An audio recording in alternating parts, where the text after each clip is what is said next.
तो फिर कोई पूछ सकता है कि डायमेंशंस का मतलब क्या है। मतलब किसी के मन में जो सवाल आएगा कि यार डायमेंशन सीख लिया, डायमेंशंस निकालते कैसे हैं सब पता है, डायमेंशंस खुद क्या है, मतलब है क्या, है क्या। अगर ये हिंदी में कोई पूछ ले है क्या, तो इसको कोई भी इंग्लिश डेफिनेशन सेटिस्फाई नहीं कर सकती।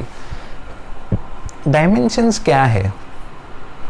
अगर मुझे पता करना है कि कौन कौन से ऐसे फैक्टर हैं जो एम्पियर में काम करते हैं, जिनका वास्ता एम्पियर से है, मतलब जिनका वास्ता करंट से है, तो वो मैं कैसे पता करूं? तो वो मुझे ऐसे मिलेगा कि सब चीज़ हम समझो अभी बड़ा प्रोफेसर बन गया हूँ, भगवान की दुआ, समझो बड़ा बन गया हूँ और इनके आशीर्वाद से,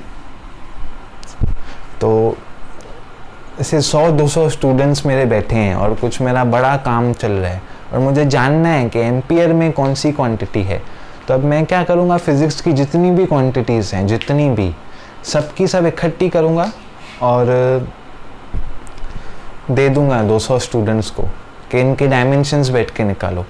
अब उनमें से जिस जिस क्वांटिटी का आंसर में मुझे एम्पियर मिले, जैसे यहाँ पर हमें मिल रहा है लेंथ, मास, टाइम, केल्विन, समझो मेरे दोस्त को केल्विन वाली क्वांटिटीज़ चाहिए और मुझे एम्पियर वाली चाहिए, तो जिन जिन के आंसर में मुझे वो मिलेगा तो मुझे समझेगा कि अच्छा इस क्वांटिटी का कुछ ना कुछ तो वास्ता है, इस क्वांटिटी का कुछ ना कुछ तो वास्ता है। तो तब मुझे समझेगा कि ओ ऐसा, मतलब इसको यूज़ करके मैं ऐसा आविष्कार, जो भी मतलब फ्यूचर में कुछ भी प्रोसीड कर सकता हूँ। कई बार ऐसा भी होगा कि डायमेंशंस सेम आएंगे क्वांटिटीज़ के, कई बार होगा ऐसा, एमसीक्यूज़ भी आपको आएंगे एंट्रेंस एग्ज़ाम्स में या कहीं ना कहीं बुक में भी, ऐसे 4 क्वांटिटीज़ होंगी, लिखा होगा कि इनके डायमेंशंस निकालो, और अचानक आप देखोगे हाय 2 का सेम आ रहा है, तो आप सोचोगे कुछ गलती किया क्या, नहीं, वो आएंगे। तो फिर सवाल आता है क्या वो दोनों क्वांटिटीज़ फिर सेम है? नहीं। डायमेंशंस हमको बताता है कौन सी क्वांटिटी में कौन सी बेस क्वांटिटी कितने मात्रा में यूज़ हुई है। फोर्स में जो किलोग्राम का रेशियो है वो 1 है, लेंथ का है वो 1 है, टाइम का है -2 है।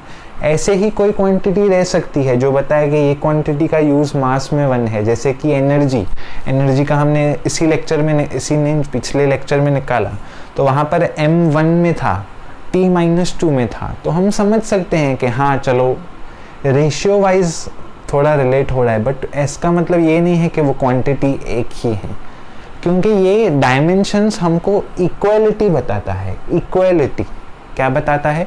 इक्वालिटी, कि ये जो सारी लिस्ट है इसमें एम्पियर यूज़ होता है, मास भी यूज़ होता है, लेंथ भी यूज़ होता है, वो बताता है।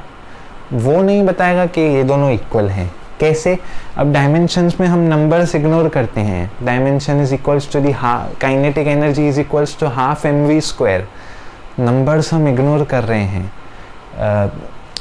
सरफेस टेंशन में हमने 2 cos थीटा पिछले सम में लिया था, cos थीटा हम इग्नोर कर रहे हैं। तो अगर हम कुछ चीज़ें इग्नोर कर रहे हैं तो हम इस डिसीजन पे नहीं आ सकते कि वो क्वांटिटीज़ इक्वल हैं। आई होप आपको फिजिकल मीनिंग समझ में आई होगी। अगर आप डायरेक्ट इस लेक्चर में आ गए हैं तो प्लीज़ लास्ट लेक्चर जाके देखिए, वहाँ हमने थोड़ी हैवी क्वालिटी की क्वांटिटीज़ का डायमेंशन निकाला है। सो ठीक है, आई होप अच्छा लगा होगा आपको ये वीडियो।